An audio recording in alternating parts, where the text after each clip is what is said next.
నటుడు సుమన్ తెలుగు రాష్ట్ర రాజకీయాల మీద ఆసక్తిగారుగా ఉన్నారా? అసలు తెలుగు రాష్ట్ర రాజకీయాల్లో ఆయన వచ్చే అవకాశం ఉందా అని అంటే, ఇప్పుడు రీసెంట్‌గా ఆయన ఒక ప్రెస్ మీట్‌లో మాట్లాడుతూ ఒక క్లారిఫికేషన్ అయితే ఇవ్వడం జరిగింది. అయితే ప్రస్తుతానికి చూసుకుంటే 2029 వరకు కూడా ఆంధ్రప్రదేశ్ రాష్ట్రంలో ఎన్నికలనేవి లేవు కాబట్టి ప్రస్తుతానికి మనం ఏదైతే ఇప్పుడు ప్రెజెంట్ ఉన్న ఎన్‌డీఏ కూటమిలో భాగంగా టీడీపీ ప్రభుత్వం నడుస్తుందో అంటే జనసేన, టీడీపీ, బీజేపీ కలిసి ప్రభుత్వాన్ని నడిపిస్తున్నాయో, ఈ ప్రభుత్వానికి, ఈ కూటమి ప్రభుత్వానికి మనం మద్దతుగా నిలవాలి. ఈ మద్దతుగా నిలిచి ప్రెజెంట్ జరుగుతున్న ప్రాజెక్టులు గాని, కొన్ని సంక్షేమ పథకాలు ఏవైతే ఉన్నాయో వాటికి సంబంధించి ప్రతి ఒక్క దాని మీద కూడా మనం కూడా సపోర్ట్ చేయాలి అని చెప్పి ఆయనైతే చెప్పడం జరిగింది.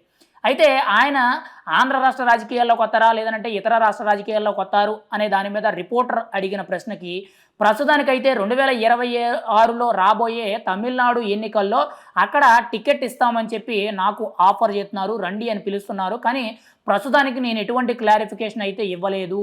కానీ ఇక్కడ నేను పుట్టింది, పెరిగింది అంతా కూడా తమిళనాడులోనే కాబట్టి మరి రాబోయే పరిస్థితులు బట్టి, అప్పుడున్న రాజకీయ పరిస్థితులు బట్టి నేనైతే వెళ్తానా లేదా అనేది అప్పుడైతే చెప్తాను.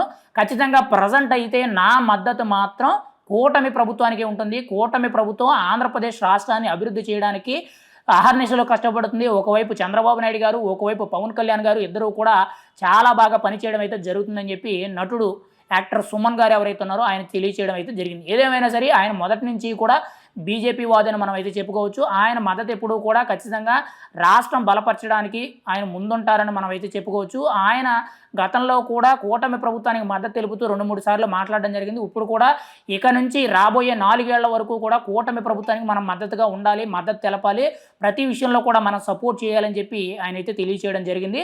మరి రాబోయే రోజుల్లో ఖచ్చితంగా 2029లో ఒకవేళ బీజేపీ నుంచి ఎక్కడి నుంచైనా పోటీ చేసినా మనం ఆశ్చర్యపోనవసరం లేదు. లేదంటే ఒకవేళ జనసేన అయినా సరే ఆయన పోటీ చేసినా మనం ఆశ్చర్యపోనవసరం లేదు. కానీ ఖచ్చితంగా ఆయన తెలుగు రాష్ట్ర రాజకీయాల మీద ఒక రకంగా చెప్పాలంటే కొంత ఆసక్తికరంగా ఉన్నారు. రాబోయే రోజుల్లో ఒకవేళ ఖచ్చితంగా ఆయనకి టికెట్ వస్తే ఆయన కూడా ఇంట్రెస్ట్‌గా ఉండే ఫలం అయితే మాత్రం తెలుగు రాష్ట్ర రాజకీయాల్లో ఆయన కూడా ఒక అడుగు ముందుకు వేసి రావడం అయితే జరుగుద్ది. అది ఖచ్చితంగా బీజేపీ పార్టీనే అయితే మనమైతే చెప్పుకోవచ్చు. ఎందుకంటే ఆయన ముందు నుంచి కూడా బీజేపీతోనే ఉన్నారు. బీజేపీకైనా సపోర్ట్ చేస్తున్నారు. కానీ ఎక్కడా కూడా ప్రత్యక్ష ఎన్నికల్లో ఆయన అయితే పాల్గొనలేదు. కానీ ప్రజెంట్ చూసుకుంటే ఆయనైతే మాత్రం సినిమాల్లో బిజీగా ఉండడం జరుగుతుంది.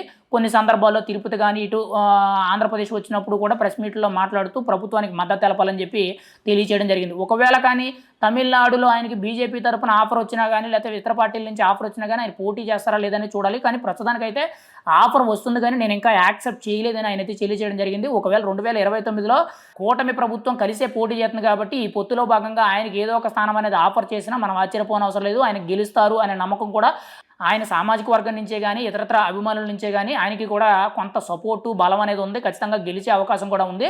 ఏదేమైనా సరే ప్రస్తుతానికి ఎన్నికలు రావడానికి ఇంకా 3.5 ఏళ్ల సమయం పైన ఉంది కాబట్టి అప్పటి వరకు వేచి చూడాలని చెప్పి తెలియచేయడం జరిగింది. కానీ రాబోయే రోజుల్లో ఖచ్చితంగా ఒకవేళ తెలుగు రాష్ట్ర రాజకీయాల నుంచి పోటీ చేసే అవకాశం ఉంది అనేటట్టు కొంత సమాచారం అయితే తెలుస్తుంది.